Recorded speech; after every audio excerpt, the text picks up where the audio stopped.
Welcome to this month's edition of Community Connections. I'm David Broski, Superintendent of School.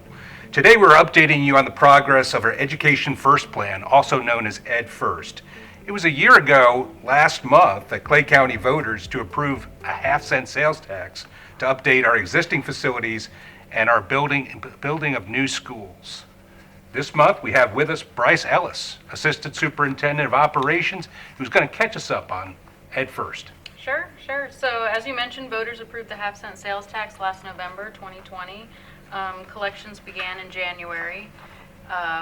So far, because of the delay in the collection process, we have received to date $7.2 million, which actually puts us ahead of our projected $13.5 million. So we're looking at a little over $14 million for the entire first year of AdFirst, which is great news. We do have a Citizens Advisory Committee that will validate the spending on those projects to make sure that it's in line with the referendum language and that it is what the voters approved. We have had 2 meetings so far, and those meetings have kind of been a setup of the committee and how we're going to communicate to them and the community on the projects and the spending. Our next meeting is October 26th. And we also have all that information on our website on oneclay.net on the AdFirst tab. To be totally transparent, we'll be posting all of our information there and lists of projects.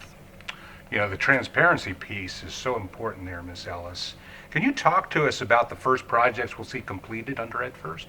Sure. So we talked about from the beginning of starting this AdFirst journey that the first projects weren't going to be any of the glamorous projects. We have several HVAC and roofing projects across the county at most of our schools. So right away we have 15 schools on the list to have HVAC replacements, and Middleburg High School is actually our largest roof in the district. It's almost 6 acres, and that needs to be replaced, which is about $2 million for that replacement. So that's a big chunk of change when you're talking about $14 million for all the projects. And then we do have some restroom renovations on there as well.